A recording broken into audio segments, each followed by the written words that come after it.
Acompanhe a partir de agora mais um podcast do Preto no Branco. Programa de hoje, Diálogos com a Ju, com a jornalista Juliette Manfrim. Olá, para você que nos acompanha no Diálogos com a Ju desta quarta-feira, hoje o nosso bate-papo é sobre literatura e literatura sobre um tema que está sendo muito debatido nos últimos anos e que é importantíssimo para todos nós como seres humanos. Hoje nós vamos falar sobre o autismo, sobre um livro que certamente vai servir como um regramento para atendimentos de corporações e quem sabe até de outros setores, não só da segurança pública.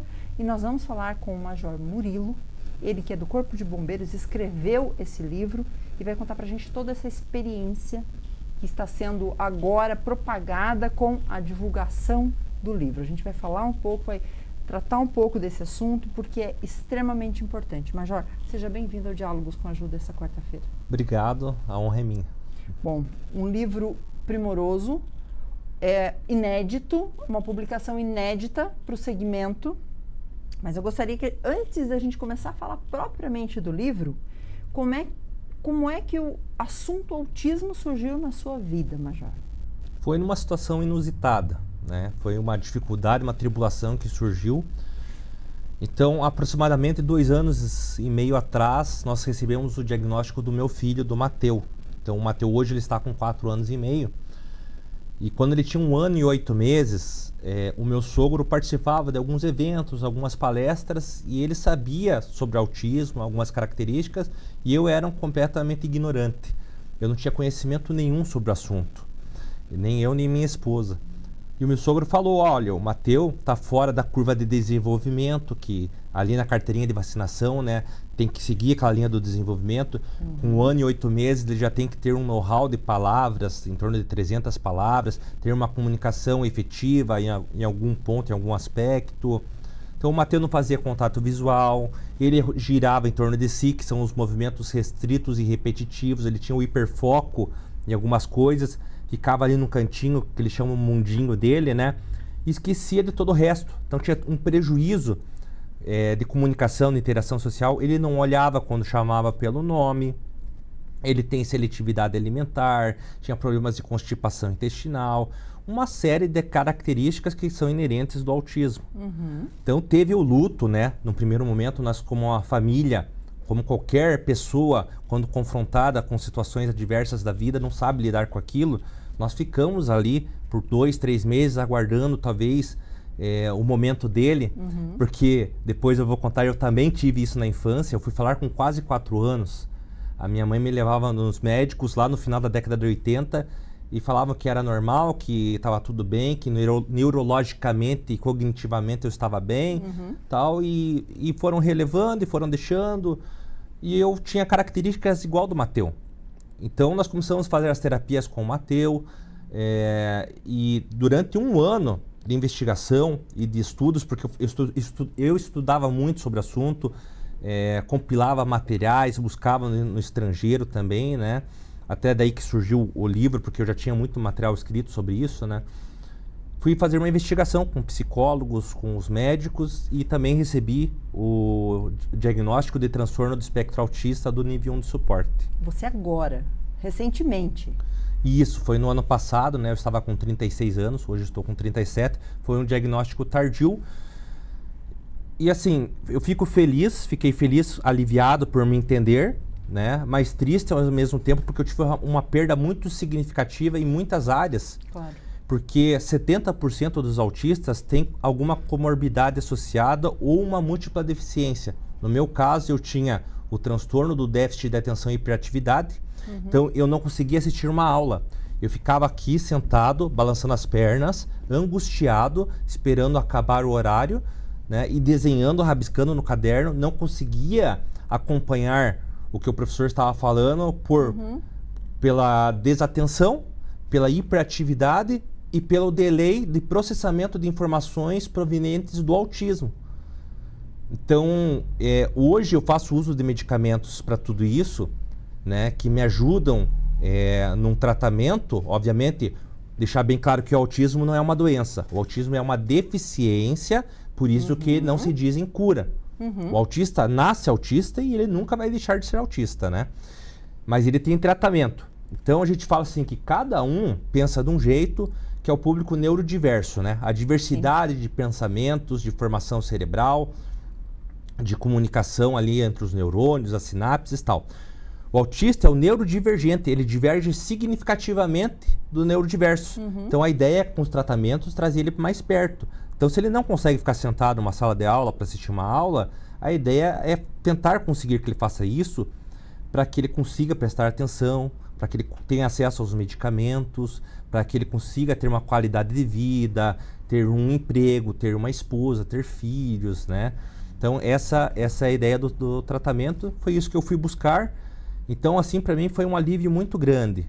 Eu até estava comentando contigo antes, né? Eu não conseguia ler um livro por causa do autismo, do TDAH e também por causa do hipotireoidismo. A minha tireoide não produzia o hormônio T3 ali, né?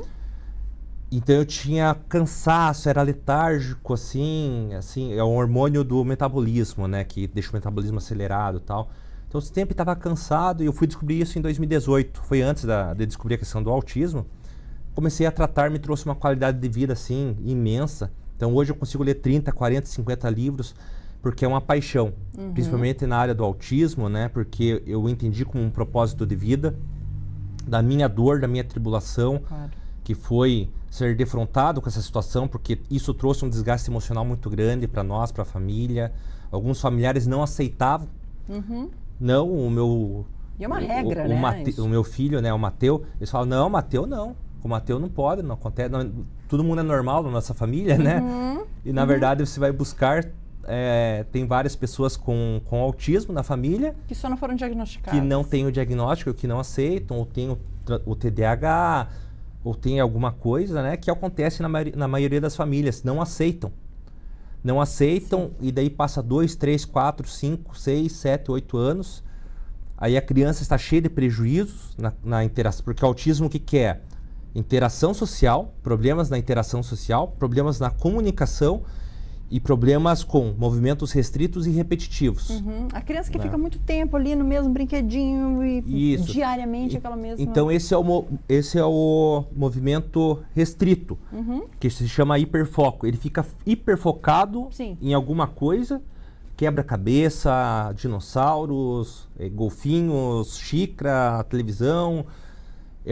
A vida dele é aquilo ali, é o hiperfoco, e ele não consegue prestar atenção em outras coisas e tem uma perda de ensinos, né, de sabedoria, de conhecimento em outros aspectos, porque fica de maneira exacerbada e incomensurável, focado naquilo, e tem um prejuízo muito grande.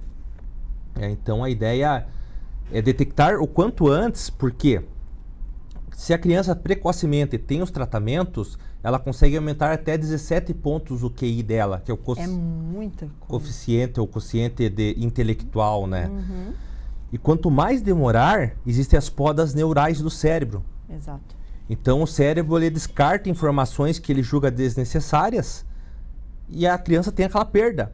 Então o cérebro tem a neuroplasticidade, né, que ele age como um músculo, ele vai trabalhando, vai criando pontos neurais. Então por isso que a terapia ajuda muito, porque vai criando pontos neurais, essa criança vai consolidando aquelas informações que são necessárias, que é a comunicação, que é a interação social, que é saber que ela pode gostar de algo, né, que é um movimento ali restrito em algo, né, atenção restrita em algo, mas de maneira comedida. Que ela precisa interagir com... Exato, que ela precisa ter atenção em outras coisas, que ela precisa conseguir sentar numa sala de aula, né? E qual que é a ideia do livro? Aí que surgiu o livro, né? Vou até mostrar aqui. Porque existia... Muito se falava na medicina, na psicologia sobre autismo, mas não existia essa ponte do Estado, através do Corpo de Bombeiros, ou da Polícia Militar, ou de outras corporações de segurança pública, até a pessoa autista ou as pessoas com deficiência. Até existia algo, mas muito superficial. E nada padronizado também, penso eu, né? Isso. Então, eu como pai, eu estava circundando ali a questão do meu filho, eu vivi o autismo durante tanto esses anos sem saber, né? Que eu era uma pessoa autista. Sim. E também como um profissional com 20 anos de serviço na corporação, o que eu poderia auxiliar, né? Porque nós estamos atendendo autistas todos os dias nas ruas e às vezes de maneira equivocada. Por exemplo, um socorrista vai atender, chega com a sirene, o giroflex ligado. Já apavora. Isso. E aí tem um autista que tem ali uma hipersensibilidade sensorial, visual ou auditiva, ele já entra em crise. Ou vai tentar agarrar ali para fazer o atendimento, aquela pessoa começa a se debater porque ela tem hipersensibilidade ao toque, né? Ou algumas corporações, por exemplo, utilizam uniforme branco. Aí o autista vai usar o pensamento associativo, ele vai lembrar que quando ele era por exemplo, uma criança, foi lá num posto de saúde, tomou uma injeção, aquilo doeu, trouxe uma dor, aí ele vai associar a cor branca do jaleco ou as paredes brancas do hospital com aquela figura que ele está vendo no hospital, no atendimento, né?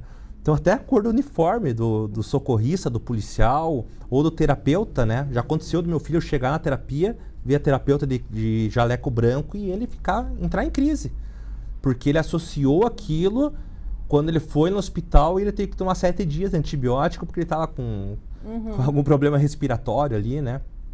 Pneumonia, algo assim. Então eu trago essas características, né? Um capítulo para cada força de segurança pública, não entrando no protocolo de abordagem policial, Sim. ou do atendimento pré-hospitalar, que é os primeiros socorros, ou do salvamento em altura, da busca terrestre, salvamento aquático, ou enfim, porque já existem manuais sobre isso e cada corporação tem a expertise na sua área. Claro. Então, de maneira nenhuma, eu entro nos meandres na seara daquela corporação. Mas eu falo na visão do autista e trazendo da literatura científica acadêmica internacional, porque eu fui buscar mais de 500 artigos, traduzi-lo e trouxe a minha experiência pessoal como pai atípico e como um indivíduo autista. O que a gente pode melhorar? Vou te dar um exemplo. Ótimo. Então, uma pessoa autista, um adolescente, um adulto, foi vítima de um crime ou ele testemunhou um crime, né, e ele vai ser chamado numa delegacia. Aí ele vai sentar na frente do delegado.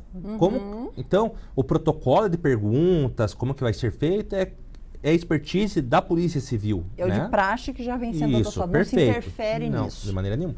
Agora, com autista. O autista pode entrar em crise ali, porque está frio por causa do ar-condicionado, ou porque ele está muito calor e ele não consegue falar, não consegue se expressar. Ele pode estar sentindo uma dor. Ele pode estar com sede e não pedir água, aí ele começa a entrar em crise, começa a ficar evasivo, dar respostas inadequadas, né? Então hoje no Reino Unido, eles chamam uma personagem de adulto adequado ou adulto imediato. É uma pessoa, um profissional, formado na ciência ABA, que é análise aplicada ao comportamento, que faz análise do comportamento, mas nesse caso voltado para o autismo. Então é um especialista na área, que vai sentar do lado do autista e vai ser um intermediário. Então o delegado vai fazer perguntas e esse intermediário, essa pessoa, vai traduzir o que o autista está falando, se é fidedigno, se é verdadeiro aquilo que ele está respondendo, né? Porque às vezes ele não vai fazer contato visual, não porque ele está sendo evasivo, mas porque o cérebro dele já é comprovado que capta mais objetos, coisas no ambiente do que rostos. O cérebro do autista é assim.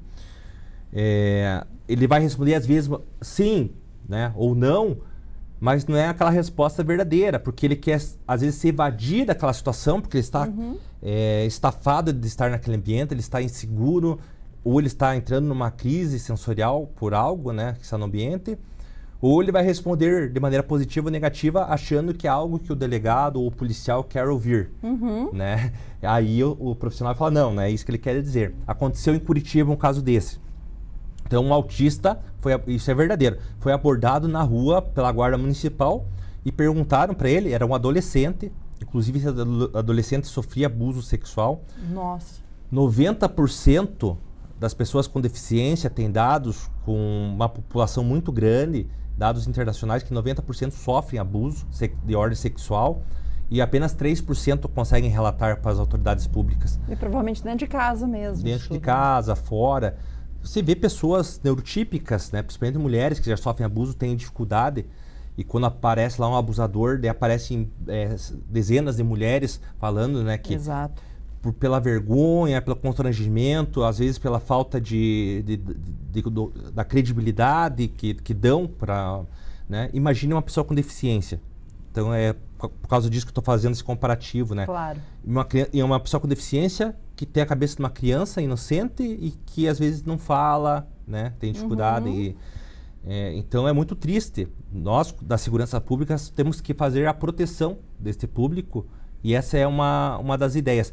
Mas essa situação que eu estou te contando, para a gente não perder, ele foi abordado pela Guarda Municipal, uma pessoa extremamente fragilizada, com a cabeça de uma criança, e o autista é muito literal.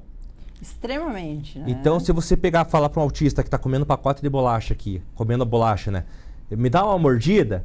Ele vai te dar uma ele mordida. vai morder o seu braço, né? Principalmente se for uma criança, né? Então, porque são literais. Aí perguntava, você já foi preso?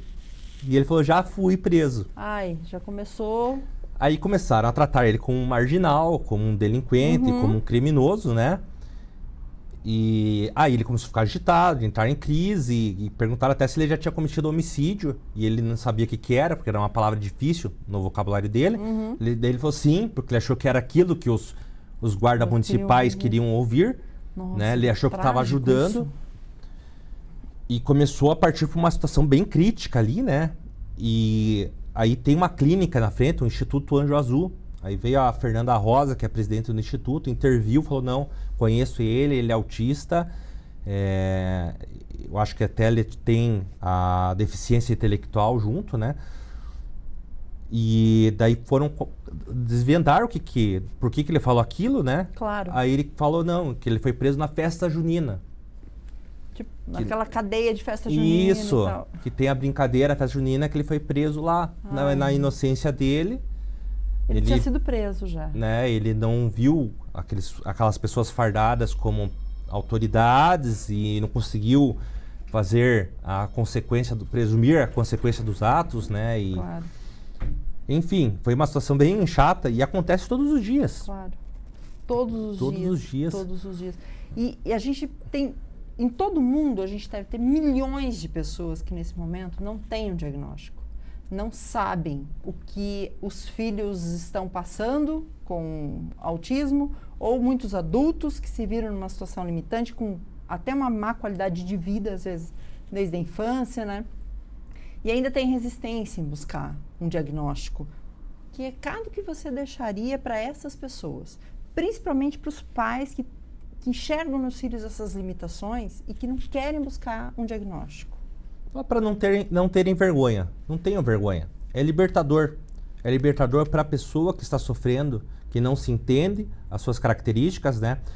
Eu estava te contando aqui, eu quero falar para o público, né? Eu tinha um delay, e tenho ainda um delay, que é um atraso no processamento de informações. Então eu ia nas reuniões, as pessoas estavam falando 10 coisas, já eu estava ainda pensando na primeira coisa, processando tardiamente aquelas informações. Desde a infância era assim.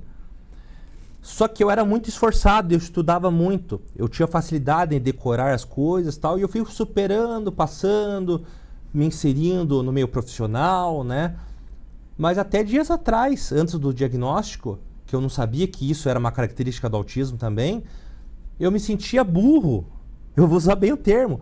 Eu achava que eu tinha algum déficit cognitivo, ou que eu estava muito aquém da capacidade daqueles profissionais que eu trabalhava junto, ou das pessoas que eu estudava, que eu via como expoentes, era a chamada síndrome do impostor. Sim. Eu me sentia indigno de estar naquele local. Sempre inferior aos outros. Complexo de inferioridade, perfeito.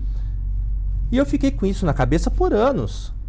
Então, desestimulado e tudo isso potencializado pelo autismo, pelo transtorno do déficit de atenção, pelo hipotireoidismo. Depois que eu comecei a tratar, que eu descobri, e graças a Deus, por causa do diagnóstico do meu filho, eu fui fazer um teste de QI, né? Porque eu estava curioso, eu tinha medo de fazer. Imagino.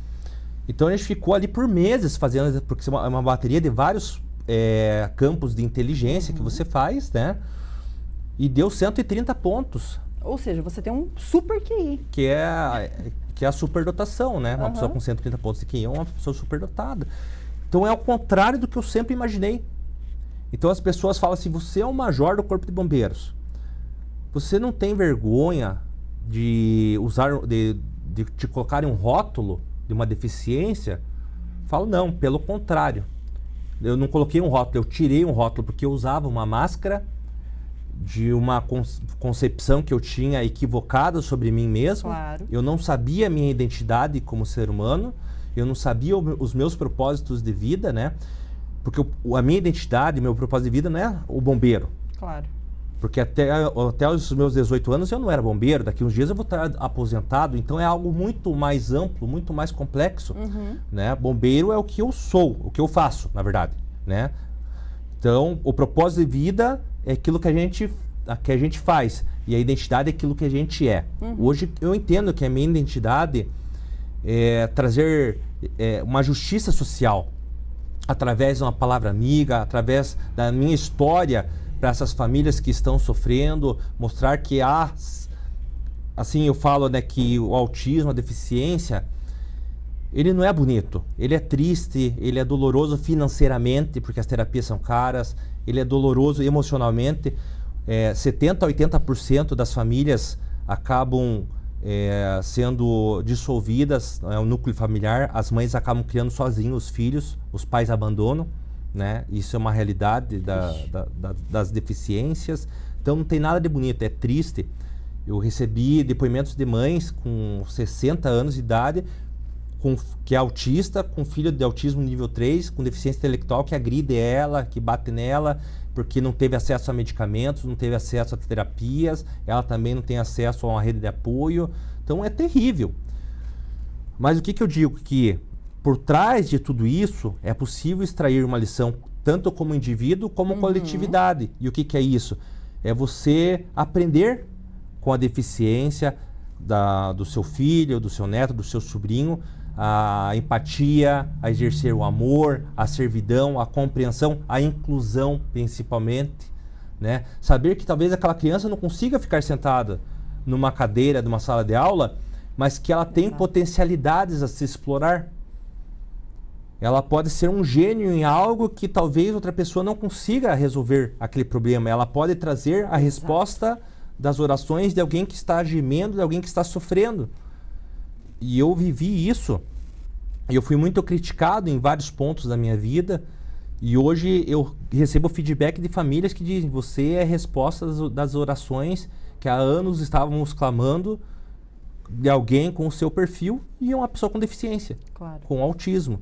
Então, hoje o meu filho tem dificuldades, eu sei, nós fazemos de tudo, mas eu também trago outra mensagem, que apesar das dificuldades, né, as pessoas são muito confrontadas com o capacitismo.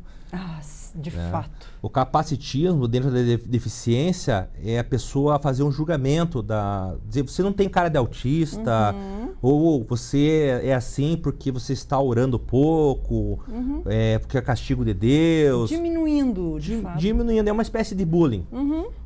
Né? E eu falo que não é um castigo de Deus. Né? Eu entro nesse campo porque o aspecto espiritual está envolvido na nossa sociedade, né? Muito. Então, até teve uma vereadora que falou que uma mãe estava sendo castigada com um filho autista porque ela teria feito algo errado, né? E tem passagens bíblicas que perguntam para Jesus quem pecou, se foi o pai, o filho. Jesus fala não foi ele, nem o pai, né? Isso foi para que o poder de Deus se manifestasse. Moisés, que liderou o povo a tirar o povo do Egito, né, até a Terra Prometida, ele tinha a língua presa, daí ele falava para Deus, mas como que eu vou liderar esse povo se eu tenho a língua presa? Daí ele fala, não, eu vou mandar Arão, que é teu irmão, ele vai ser a tua voz, tal. Então veja que Deus não tirou a dificuldade, né, eles passaram por aquelas tribulações da deficiência, ou de ter que atravessar o deserto, passar fome, sede e frio, mas eles tiveram a paz de que eles não estavam sozinhos, eles tinham alimento, eles tinham água, eles tinham sombra, eles tinham um refrigério para passar por aquela jornada, né? Então eu gosto muito de usar, e uma coisa minha, né? Eu respeito a fé de cada um, mas uma passagem que o apóstolo Paulo fala que a dor, a tribulação, que é o que nós pais atípicos vivemos, às vezes alguém perdeu uma mãe, perdeu um pai, está com alguém com câncer, está enfrentando um problema muito sério, né? Sofreu um acidente, não encontrou seu propósito de vida, não tem perspectiva, está sofrendo uma tribulação, está sofrendo uma dor intensa e ninguém entende. Paulo fala assim, que a dor, a tribulação, ela gera a perseverança. Então nós perseveramos, nós lutamos contra aquilo na esperança de dias melhores. E a perseverança, ela gera o caráter aprovado. O caráter aprovado seria a experiência, né, em outras traduções. E o caráter aprovado, a experiência, ela gera a esperança. E daí ele finaliza, e a esperança, ela não decepciona. Porque quando nós temos esperança, Deus age nas nossas vidas. Então o que ele quer dizer? Você vai passar pela dificuldade, todos nós, e o próprio Paulo, ele fala que ele levou 39 chibatadas dos judeus, dos gentios, dos patrícios, por 5 vezes. Ele sofreu um naufrágio, ele foi apedrejado uma vez, ele vai contando ali, narrando, né? E eu falo também, não num contexto só espiritual, mas histórico. Claro. Então ele fala que eu sofri tudo isso, mas eu consegui passar com paz. E o Viktor Frankl, eu acho importante falar disso, porque nós estamos falando de deficiência, de vida, porque 66% dos autistas têm ideal suicida e 20% tentam suicídio. Isso é terrível. E os pais que não têm rede de apoio só não fazem algo pior pelo abandono, porque eles têm que cuidar dos seus filhos. Por isso que eu toco nesses assuntos. O Viktor Frankl é um psicólogo americano. Ele nasceu na Rússia, mas ele viveu... Perdão, confundi agora. O Viktor Frankl, ele era judeu. Ele passou por 5 campos de concentração, né? Eu estava confundindo com o Uri Bronfenbrenner, que é um outro psicólogo. Então, o Viktor Frankl, ele escreveu sobre a logoterapia. Como passar pelo vale da angústia, como passar pelas situações de sofrimento e conseguir sobreviver a tudo isso, né? Aí ele ensinou, de maneira resumida, o seguinte... Enquanto os meus amigos que estavam no campo de concentração perdiam suas famílias, os seus entes queridos, iam para a câmara de gás, eram executados, estavam passando fome porque não tinha comida, eram humilhados por ser judeus, né? Eu também passei por isso. Mas eles pensavam que se eles sobrevivessem a tudo aquilo, talvez a vida teria sentido. E o Viktor Frankl pensava diferente. O que ele pensava? Eu tenho que produzir algo, né? Então eu tenho que terminar um livro, eu tenho que terminar algo que está no meu propósito de vida. E se vai terminar com um final feliz ou não, né? Isso não depende de mim. Isso depende de um processo aleatório, se eles vão me executar ou não. E depende de Deus, né? O que ele pensava? Eu tenho que começar a fazer as coisas e eu dar um sentido para a minha vida.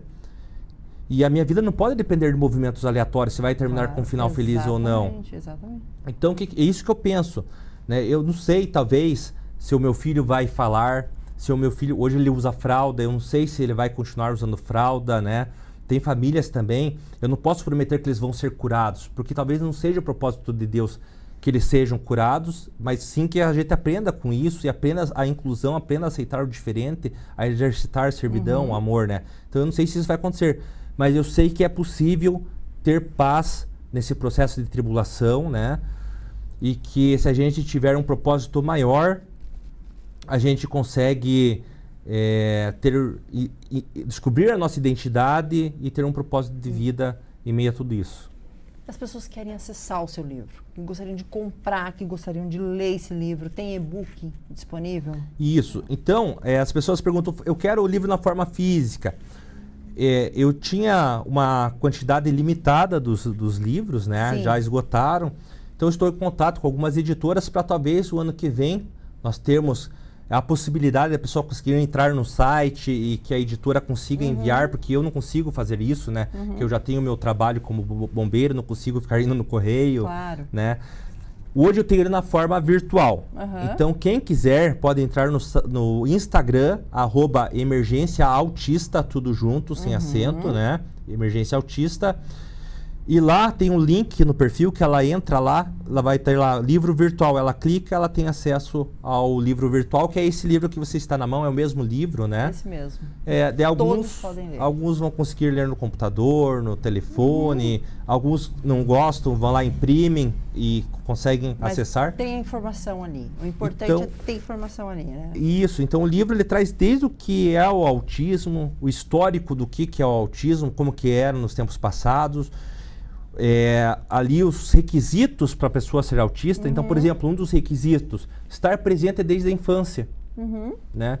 É até uma coisa que as pessoas, mas como que você é autista? Você não tem cara de autista, você faz isso, aquilo. É mas como você se tivesse um estereótipo, né? mas você tem que ver a vida passada da pessoa, antes do tratamento. Quantos relacionamentos foram prejudicados, a questão do estudo, do ensino. Teve um episódio que eu estava na pré-escola, que eu estava com 20 crianças em volta, a gente vinha, corria, pulava no Monte da Areia, e daqui a pouco eu olhava, cadê todo mundo? Eu estava sozinho, por causa de um hiperfoco. Né? Num campo de visão limitado também. Daí eu chegava na sala de aula, professor, olha, tal, né? Então isso não era normal. Falar com 4 anos de idade. Nem qualidade de vida, né? Meu pai ficava irritado porque eu era lento, às vezes ia tomar um banho ali, né? Passa o sabão aqui e tal, ficava devagar e tal, daí já se irritava. Na época, não estou julgando, né? Não temos problema nenhum familiar. Mas não se tinha conhecimento na época, né? Então hoje tem pais que agridem os filhos, né? Tem professores que agridem verbalmente, pessoas que estão convivendo com o indivíduo e não sabem que ele tem essa dificuldade, que se ele tiver tratamentos, acesso, né, à saúde, ele vai conseguir sobrepujar, ter uma qualidade de vida melhor e contribuir melhor para a sociedade. E esse é o nosso objetivo aqui. A gente gostaria muito que todas essas pessoas realmente tivessem mais qualidade de vida, que tenham mais qualidade de vida e que tenham um diagnóstico. Sim, isso é extremamente importante. Isso. Major, eu gostaria de agradecer imensamente sua participação. Gostaria de parabenizar pela publicação do livro. Me comprometo em ler, em dar um retorno, falar sobre o livro, meus apontamentos sobre o livro. Tenho certeza, já tenho colegas que leram e falam muito bem do livro. Né? O Jean Paterno é uma das pessoas que fala muito bem. E gostaria de agradecer imensamente, viu, por ter vindo. Eu que agradeço a oportunidade, né, de abrirem as portas para a gente falar desse assunto que é tão importante. E principalmente, né, entrar nessas questões emocionais das famílias que estão sofrendo, e a maioria são famílias pobres, que não têm acesso à saúde, estão anos esperando nas filas aí dos hospitais, das clínicas, né? E talvez se a gente conseguir dar um direcionamento para ela, e eu trabalho muito nessa questão de projetos sociais, entre lá no @emergência-autista, a gente vai conversar e vamos tentar sair juntos aí dessa situação. Que assim seja. Amém. Muito obrigada, mais uma vez. Para você que nos acompanhou no Diálogos com a Ajuda essa semana, a gente volta na próxima semana com um novo tema. Até lá. Tchau, tchau.